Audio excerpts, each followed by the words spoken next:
Good afternoon, and this is the World News on your premium talk radio Today 95.1 FM, Port Harcourt. I am Ifeemi Andrew. On the headlines, Presidency explains continued detention of leader of Islamic movement in Nigeria, Ibrahim El-Zakzaky. President Muhammadu Buhari sends ministerial nominees list to Nigerian Senate for screening. Occupants of hijacked commercial bus along Ilele-Omerelu Road remain in captivity 3 days after incident. And on the foreign scene, U.S. introduces new fast-track deportation process. And now, the details.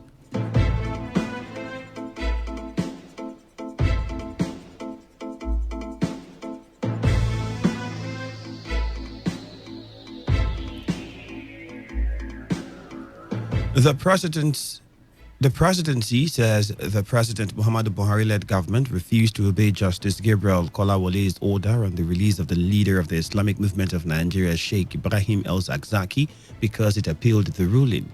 The special advisor to the president on media and publicity, Femi Adesina, made this known in a television program monitored from Port Harcourt. The president's spokesman said the Attorney General of the Federation at the time, Abubakar Malami, may have had his reasons for doing so since the government had the right to appeal the bail. Adesina said the matter had since been taken before a court in Kaduna State and the bail hearing would come up next Monday. He therefore called on the Shiites to wait for the court to make its ruling. Responding to allegations that the police ought not to have fired live bullets into the protesters on Monday, Adesina said the police deserved to be commended, adding that the death toll would have been much higher if the police did not show some restraint. And Deputy Commissioner of Police in charge of Operations Federal Capital Territory Command, DCP Usman Umar, who was shot dead during the violent clash between the police and protesting Shiite members in Abuja yesterday, has been buried. Umar was buried at the National Cemetery on Monday evening after a short prayer at the National Mosque. The FCT police spokesman, Andruguri Manza, confirmed the burial of the deceased DCP. Umar, described as a kind man, was pacifying the Shiite members when he was felled by a bullet and died before he could be taken to a hospital for treatment. Reports say 2 of the protesters were also killed, while a member of the National Youth Service Corps reporting for Channels TV was hit by a stray bullet, as many more were injured during alleged exchange of fire between the sect and security forces. The journalist Precious Owolabi was rushed to the National Hospital Garaki, where he later died in the evening. Meanwhile, in anticipation of another round of protest by members of the Islamic movement in Nigeria, the police has beefed up security around the Federal Capital Territory, the Federal Secretariat, Abuja, the scene of Monday clash. Armed and battle-ready policemen could be seen in front of the Ministry of Foreign Affairs inside the Eagle Square and generally within the 3-arm zone. The area was, however, calm as commuters and workers went about their businesses.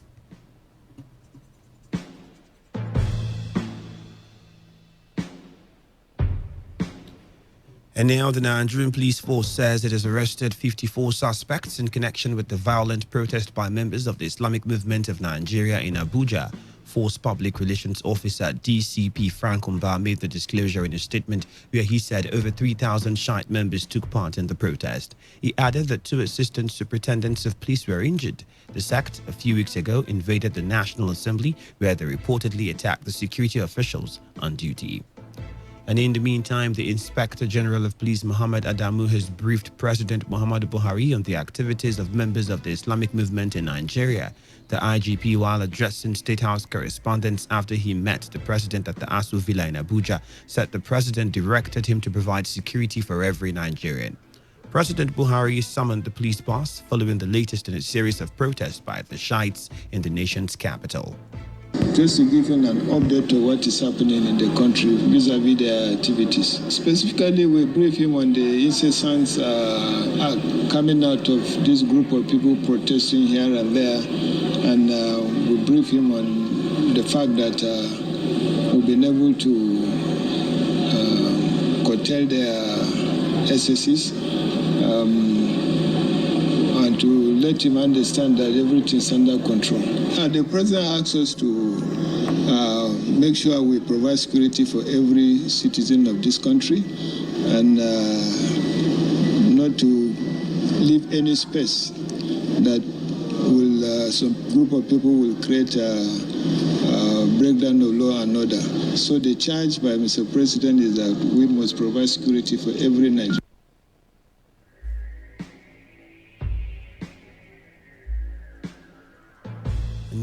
from that, President Muhammadu Buhari has sent the list of ministerial nominees to the Senate. Senate President Ahmed Lawan read the list, noting that the screening of the nominees will commence tomorrow. Some of the names on the list include Babatunde Raji Fashola, Gotsu Lakbabio, Chris Ngige, Festus Kiamo, Ogbonnaya Onu, Niyi Adebayo, Geoffrey Onyama, Sharon Ikaizo, Lai Mohammed, Bemishola Saraki, Ralph Aragbeshola, Sunday Dare, and Rotimi Jubike Ameji. And President Muhammadu Buhari has signed a power project deal with a Germany-based firm Siemens. The project will deliver 7,000 megawatts of electricity to the national grid by 2021. The country currently generates less than 5,000 megawatts, which has made power supply poor to Nigerians. The president noted that the project may not be the solution to the challenges facing the electricity sector, but added that he is confident that the project has the potential to address a significant amount of challenges Nigerians are faced with for decades.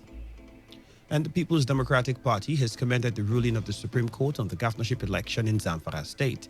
This follows the decision of the Apex Court to strike out an application by the All Progressives Congress, asking it to review its judgment on the governorship election in the state. In a statement by its National Publicity Secretary Kola Ologbodiyan, the PDP faulted the ruling party for filing the application in the first place. It said the Supreme Court has once again saved the nation from a huge constitutional crisis that could have devastated the nation's constitutional democracy and corporate existence as a country. And the senator-elect for Imo North Senatorial District, Senator Benjamin Uwajumogu, has staged a protest to the headquarters of the Independent National Electoral Commission, demanding the immediate release of his certificate of return being withheld by the commission. Uwajumogu had secured an order of a federal high court sitting in Abuja, directing the commission to release the certificate of return, but 3 weeks after the judgment, INEC was yet to comply with the judgment. INEC had refused to give the senator his certificate.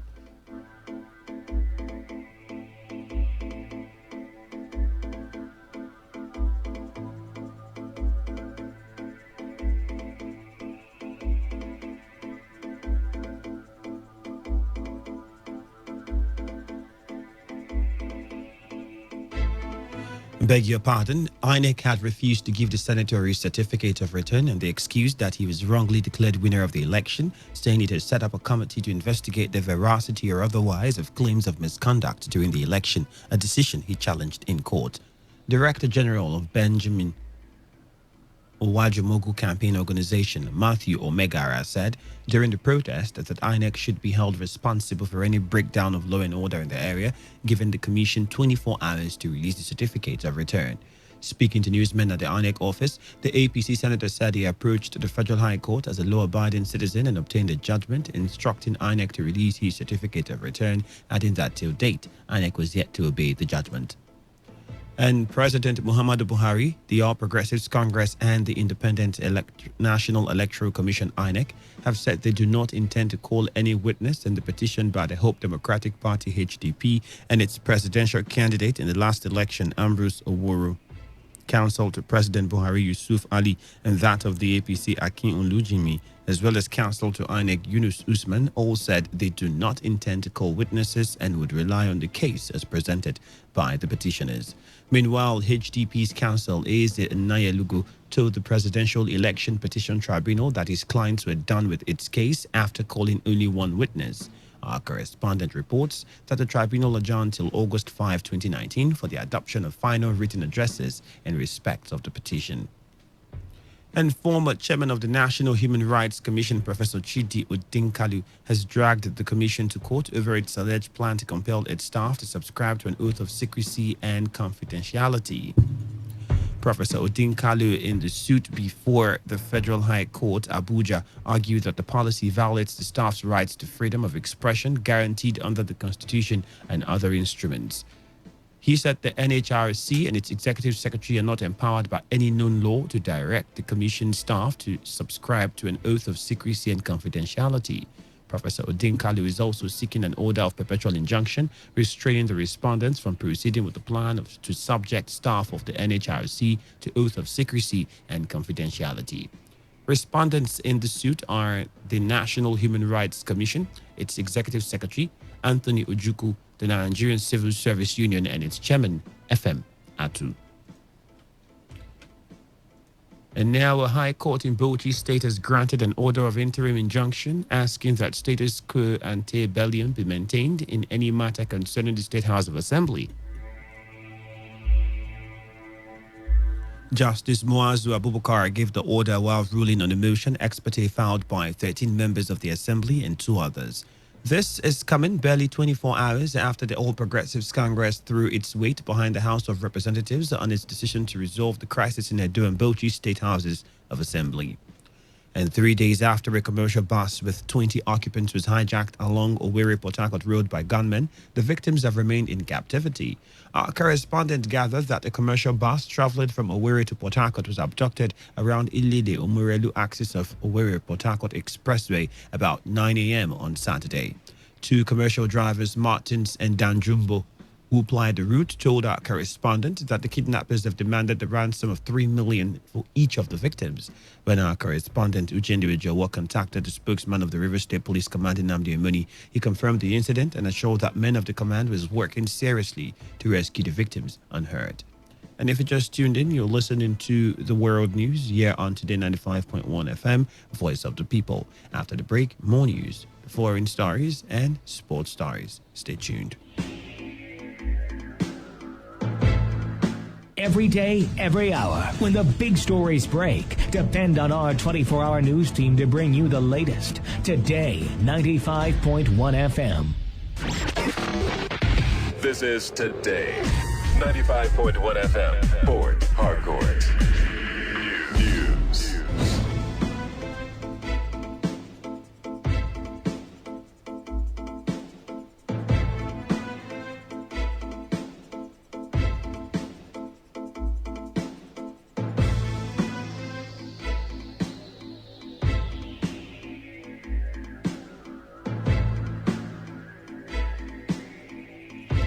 Welcome back. You're still listening to the World News here on your premium talk radio station, Today 95.1 FM, Port Harcourt. And now to other stories. A bill to ban street trading, illegal market and motor parks has been presented at the River State House of Assembly by the state government. Majority Leader of the House, Martin Ameawule, who presented the executive bill, said when passed, the River State Street Trading, Illegal Markets and Motor Parks Prohibition Bill will become law, and it is an effort to return River State to its garden city status. The River State Street Trading, Illegal Markets and Motor Parks Prohibition Bill of 2019. Mr. Speaker, this bill has 16 clauses. It's indeed, Mr. Speaker, a bill for a law to provide for the prohibition of street trading, illegal markets, and motor parks in River State and for connected matters. Mr. Speaker, when passed into law, this bill will be cited as the River State Street Trading, Illegal Markets, and Motor Parks Prohibition Law of 2019. I'm honored, Mr. Speaker, and by your leave, may I proceed to lay this bill at the table. Speaker of the House, Ikuyi Owaji Igbani, said the bill is designed to prohibit all forms of street trading for the purpose of sanity in the state. Correspondence from His Excellency, the Governor of River State, forwarding of River State Street Trading, Illegal Markets and Motor Parks Prohibition Bill 2019 before us. Let me read briefly the content. The Right Honorable Speaker, I have the pleasure to forward to you the above-mentioned bill for necessary legislative action. The bill is designed to prohibit all forms of street trading, illegal markets, and motor parks in River State in order to ensure sanity in our state. Please accept the assurances of my most esteemed regards. Nyesomese Nwawike, CEO and GSSRS, Governor of River State. The Illegal Markets and Motor Park Prohibition Bill 2019, first reading taken. In another development, the State Assembly has again deferred debate on the report of the Ad hoc Committee on the Bile Passenger Boat Sea Pirate Attacks to another legislative day. Can I divide the House on this issue? If you're of the opinion that the report of the Ad hoc Committee on Pirates Attack on Bile Passenger Boats be deferred to another legislative day, can you indicate by raising your hands? Those for 21, against 3. Abstention nil. From the result, the report of the Ad hoc Committee on Pirates Attack on Bile Passenger Boats is hereby deferred to another legislative day. And now the Movement for the Survival of Ogoni People, MASOP, says the suspended Ruga program by the federal government has a hidden agenda. MASOP also accused the federal government of paying more attention to a certain ethnic group than other ethnic groups in the country. The president of MASOP, Legbosi Piagbara, who made the observation in an interview with our correspondent, said the federal government was yet to answer key questions about the Ruga program. Piagbara declared that the Ruga initiative is already a failed project. How come in a multi-ethnic state like Nigeria, why ethnic group is dominating the headship of all the security agencies is already going against the convention?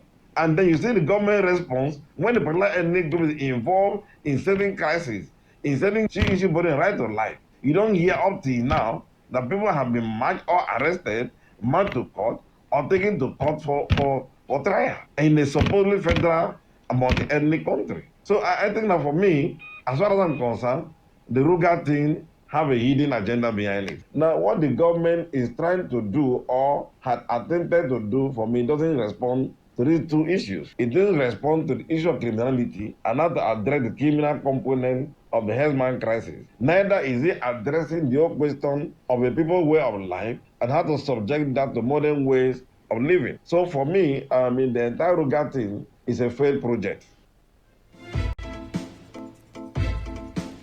And now to the foreign scene. The United States government is introducing a new fast-track deportation process that will bypass immigration courts. Under the new rules, migrants who cannot prove that they have been in the U.S. continuously for more than 2 years can be immediately deported. Until now, expedited deportations could only be applied to those detained near the border who had been in the U.S. for less than 2 weeks. Rights groups say hundreds of thousands of people could be affected.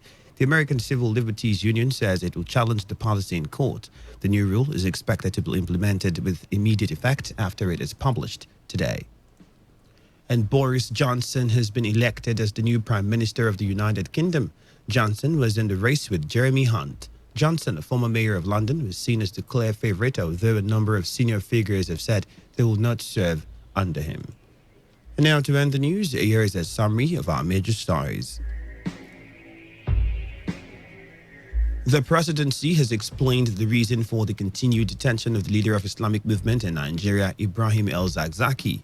And President Muhammadu Buhari has sent his ministerial nominees list to the Nigerian Senate for screening. The occupants of the hijacked commercial bus along Elele-Omerelu-Owerri Road have remained in captivity 3 days after the incident. And on the foreign scene, we told you that the U.S. government has introduced a new fast-track deportation process. And that was the news as edited by Chinedu Iwuna. For comments and inquiries, please call 0815-341-8657 or 0814-434-3502. You can send your emails to news@todayfmlive.com or you read our stories online at www.todayfmlive.com. And that's our package for the afternoon. Thank you very much for your time. My name remains Ifeemi Andrew. Bye-bye for now. Today's news, today's entertainment, today's sports, today's